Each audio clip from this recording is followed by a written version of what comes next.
Okay, we're back. We're going to talk a little bit now about the issue of the NSA. I know that it sounds as if we harp on this issue all the time, but we do for a reason. I want you to understand the how far down the rabbit hole we've gone with this, because what we are looking at is the example of open and blatant tyranny and treason in America, and I don't think we can spend too much time on that. Irrespective of whether you get tired of hearing about it, it's important that every new revelation be exposed and brought out for its educational value and the proof that the tinfoil hat crowd, if you will, is really not wearing tinfoil hats after all. And that, there's the old argument out there that people are wearing tin. I got to tell you, tinfoil does work. It does block radio waves. Not Vigo waves, but radio waves. There's an article this morning about the NSA is having flashbacks to the Watergate era on McClatchy. Excellent organization, by the way, McClatchydc.com. I've posted this up on our Facebook and our website, and I'd encourage you to go see either of these stories, or either of those places to find the story. One is americasvoicenow.org, and under our news links you can find an article to this. And the second one is on our Facebook page at facebook.com/America's Voice Now. The National Security Agency is in crisis, and they may act outwardly as if they've got all this together. But I got to tell you something. They are in a tizzy over what's happened here with Edward Snowden and the flood of leaks to the media. And rightly so, because, you see, their response, the government's response, has been its own worst enemy. The constant, first of all, the denials, no, it's not happening, no, exposed day after day after day after day after day as lies, and then, the backup, well, the walk back, right, from the example of, oh, well, we're not doing any of that. Then, oh, well, we're only doing it on phone calls. Oh, and we're only doing it on the metadata. And then it turns out they're not doing it on the metadata. They're actually capturing and storing the entire phone call. Then the constant step back. Well, we're not doing it anywhere except internationally. It turns out it's not true. There's no personal abuses. Yes, of course there are. We're doing it all under the guise and the protection of the FISA court, which has given us, and we never violate the rules. Oh, of course. Well, here's 5,000 examples of breakage of the rules. I mean, it's every single day. It's another walk back. And so, this reminds me of when you catch your 8-year-old doing something wrong, and they sit there and give you these long-winded, stories and misdirection about how to try to get out of just admitting the fact that, you caught them throwing a rock or whatever the case may be. And so, over and over and over, every day, it's another expose, another abuse, another example of how everything that they tell us is a lie. Everything that they're telling us is a violation of the truth. Everything that they have told us to, in an attempt to try to offer themselves some level of protection, is untrue. And even sympathetic people who are supporting of this abuse are even now beginning to have a visceral reaction against the constant deluge of news and information and revelations about this. Michael Hayden, he headed the NSA from 1999 to 2005, and he later led the CIA after that. He said the other day, this is a secret intelligence agency that's now in the news every day. Each day, the workforce wakes up and reads the daily indictment. It used to be that the NSA stood for no such agency. Back in the 60s and the 70s and the 80s, they were an agency that were only talked about in whispers, that they were never mentioned publicly. In fact, their existence was denied. Today, they're so exposed that they are standing there naked before the world. And, it's criminal in the sense that the agency could do actually very good work. But they have so lost their way that at this point they've become poisonous. They like an organ that is infected with cancer in the body. They have turned against their own existence. That's the example, folks. That's the analogy. Like a cancerous tumor, they have turned against the host. And they are actually killing that which they survive upon. Their basis for existence is being killed by their own action and their own activity. Obama acknowledged Friday, there is no doubt that for all the work that's been done to protect the American people's privacy, the capabilities of the NSA are scary to people. Wow, thank you, Captain Obvious. He goes on to say, between all the safeguards and checks that we put in place within the executive branch and the federal court oversight that takes place on the program and congressional oversight, people are still concerned as to whether their emails are being read or their phone calls are being listened to. Let me tell you something. First of all, there are no safeguards and checks because the executive, by the executive branch or the federal court oversight or the congressional oversight, because daily we find out that the NSA as an agency, as an organization, is lying to everyone. They're lying to the administration. They're lying to the court. They're lying to Congress. No one truly understands. This is an agency that is, it's like getting yourself a baby tiger. And it's so wonderful and so cute. But at some point, the thing grows up. And it begins to terrorize the house in which it lives. And nothing is safe. Your dog disappears, a couple of your cats disappear, suddenly a baby disappears, and everybody's standing there trying to acknowledge that, or trying to hide the fact that it's the damn tiger.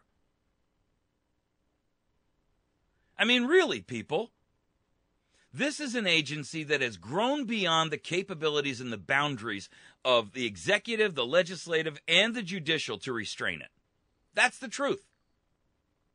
And all of their attempts to restrain it are only nudges.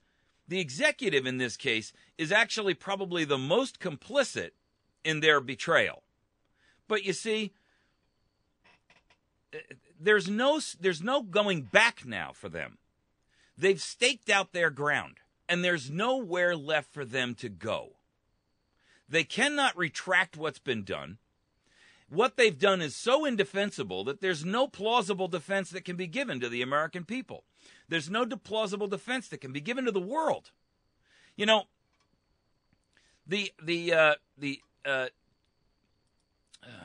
is it? Reuters. Reuters came out with an article today that Germany's Spiegel magazine, Der Spiegel, that's their, one of their their largest newspapers. The U.S. spy agency bugged the UN headquarters. Now, guys, come on. You've got to be kidding me. With word like this out, what do you expect? How do you expect the world to accept this kind of violation? Citing U.S. secret documents obtained by former fugitive intelligence contractor Edward Snowden, Der Spiegel said the files showed how the United States systematically, not occasionally, not once in a great while, systematically spied on other states and institutions. The the U.S. NSA has bugged the United Nations New York headquarters. The European Union and the UN Vienna-based nuclear watchdog, the Atomic Energy Agency, the IAEA, were among those that were targeted by UN intelligence agents. In the summer of 2012, NSA experts succeeded in getting into the UN video conference system and cracking its code. Guys, this is not, they walked in and stuck one of those little super secret spying bugs underneath the table somewhere. They have cracked the code. This is hacking. If China did that, we'd be screaming bloody murder. If Russia did it, we would be having kittens. How dare they try to excuse this behavior? I don't care what side you're on, we can be on the side of America and not accept indefensible behavior. You see, there's no justification, there's no rationale, there is no reason for this kind of behavior. None whatsoever. This is an imperialistic agency and an imperialistic administration gone and run completely amok. They cracked the code system on the video conferencing system and have been capturing all their data traffic. Quote, the data traffic gives us internal video teleconferences of the United Nations. Within 3 weeks, the number of decoded communications rose from 450 to 458 to 12. Internal files show how the NSA spied on the EU legation, the European Union legation, in New York after it moved to new rooms in autumn of 2012. This is stuff that just happened, people. Among the documents copied by Snowden from NSA computers are plans of the EU mission, its IT infrastructure, and all of its servers. So now they got the plans to the IT infrastructure and the server system of the European Union and their mission. Look, I don't even care if the EU is, unless they're a sworn enemy engaging in conduct that is dangerous and detrimental and physically addressing America as a nation, they are not an enemy, and therefore you have no authority to act as a spy on those agencies or those nations or nation states or cooperative organizations, whatever you want to call them. And here's the worst part. It doesn't just end with the fact that these nation states are angered at us. You see, we're burning the bridges everywhere. We are burning bridges everywhere on the planet. And that, and if you hark back to my first segment where we talked about Syria and our intervention over in Syria, and not just in Syria, but in Afghanistan, Iraq, all of these other nations that we're constantly sticking our nose into as an imperialistic operation, if you will, the danger and the damage that we do to our own nation is unsustainable. It is unsustainable.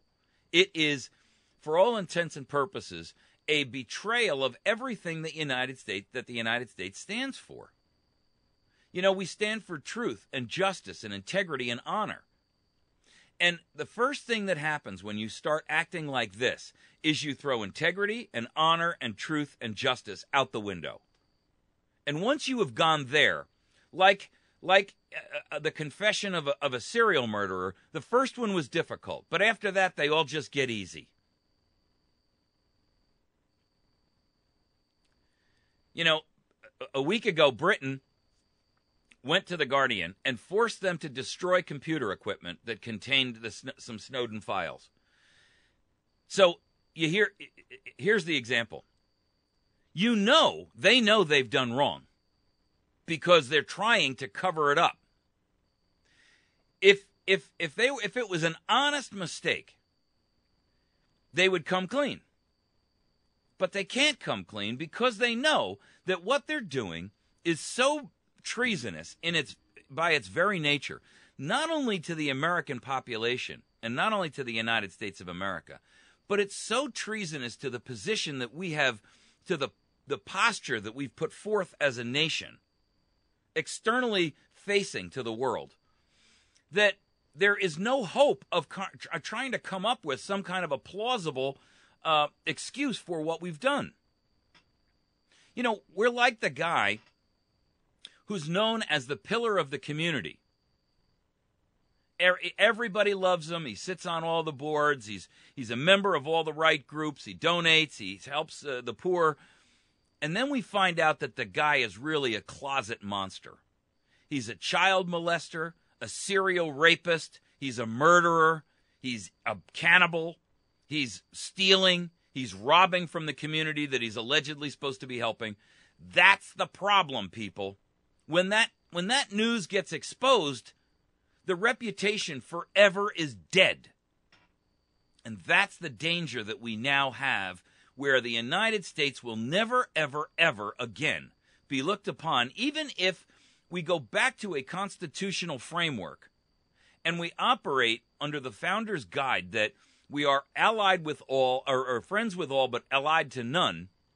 We will never be able to recover a good name, a good reputation, a trusted position in the community. That trusted position in the community is forever destroyed. And it's been destroyed by the actions of these tyrants who are now not only using it on the international community, but we come to find out that they're using it to usurp authority at home. All evil begets more evil. And that is the crux of the problem here. Like the confession of the serial killer, the first murder is hard, but after that they all become easy. And it starts with, well, we're only going to use this system to spy on our enemies. Then it becomes, well, let's spy on our friends too, because we want to make sure that they're really our friends. Then it becomes, well, let's spy on the domestic people to make sure that they're really not rising up against us. You see, the paranoid delusions of powerful people force them to constantly abuse and usurp the power at their disposal. And that is the problem with all of this. We'll never get away from it. Ever. Not in our lifetimes, not in the next 200 years of history were the United States to actually continue as a free nation. And I got to tell you, we're not going to make it. We're not going to make it. The United States, as we knew it and grew up believing that it existed, is dead, and it's just a rotting corpse emanating the stench of corruption and death. That is the truth. And I'm not sure, we can't put life back into a corpse. We cannot. The only thing that you can do is take the offspring of that, the baby, the babe of constitutionalism, and raise it up right as the new mantra, as the new leader. I don't think that there's any way that we can turn the tide, turn the tables, turn this back around. We're too far gone. The police state is in absolute dictatorial control, without exception. There is no alternative, and there is no alternative solution to this. We are beyond salvage as a nation in terms of our own domestic reputation and our international reputation. We are beyond salvage. Where does that leave us? It leaves us with the only plausible position that we have left. Regain control of the nation and excise the cancer before it kills us. Excise it peacefully with massive, peaceful civil disobedience. And on a scale and a scope that even the world will have to acknowledge that finally the people of the United States got up and did the right thing, took care of the problem themselves, and restored order and an honesty and integrity and the rule of law back to the number one bully on the planet. That's the long and the short of it, folks. There is no other way to view this. We cannot continue down the path that we are on. Our own nation has turned into the number one domestic terrorism organization in the United States of America. Our nation is a nation living under the threat of terror. But it's not terror from, there is some risk of terror from extremism.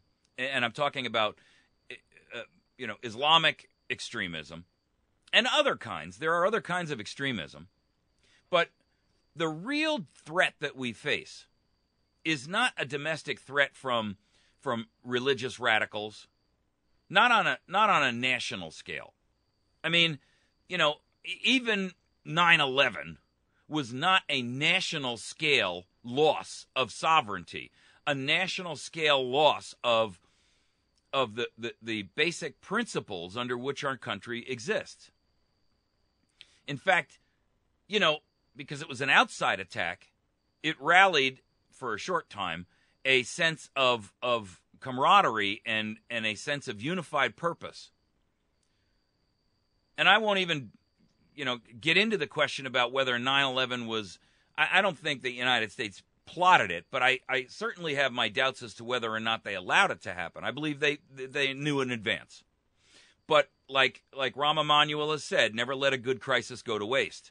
And so it was an excuse to extend the arm of tyranny and further ensconce, draw into their sphere of influence the American people in a way, and the world in a way in which they had never done before, or never had the plausible excuse to do before.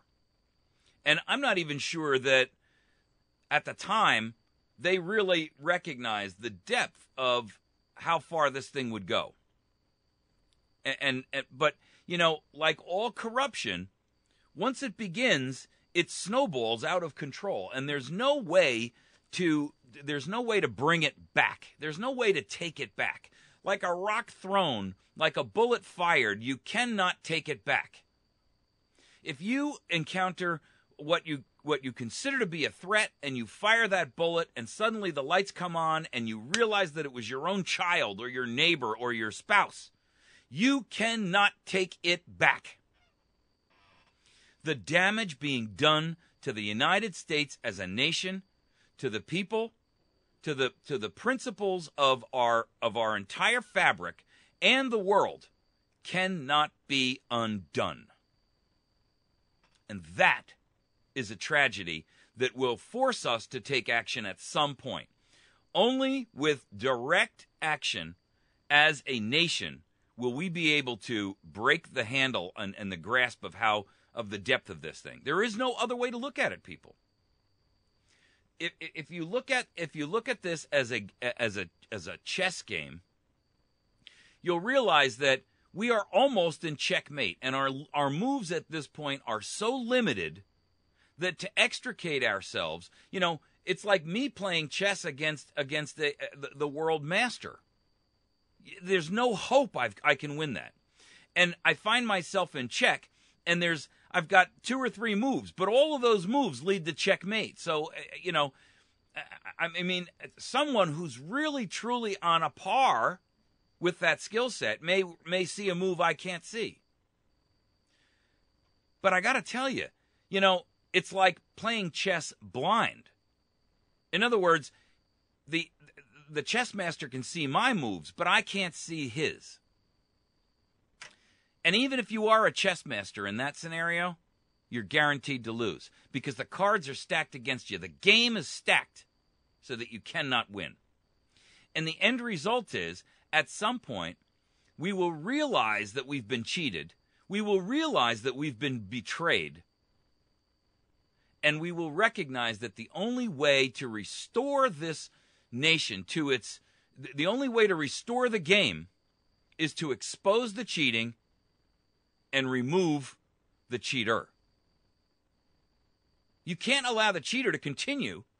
You can't allow the cheater to be a part of the mechanism anymore. With the revelation, with the understanding, with the knowledge, with the wisdom that the cheating is going on, and the knowledge of how it's now being accomplished, you can no longer ever trust that person, that betrayer, the traitor, to continue in the group. It's that simple, folks. You're listening to America's Voice now.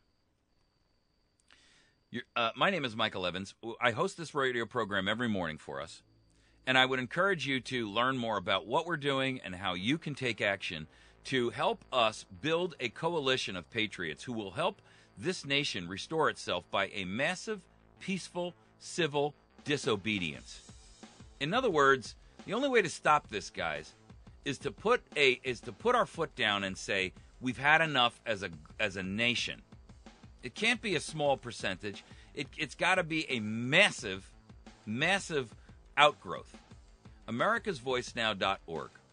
Find us at Facebook.com/AmericasVoiceNow. Find this and every other program on YouTube at YouTube.com/AmericasVoiceNow. When we come back, we're going to talk about the DoD's new program, how they're referencing the founders as terrorists and extremists, and we're going to get an even deeper understanding of how far down the rabbit hole this whole thing has gone. We'll be back in just a moment. Stick with us.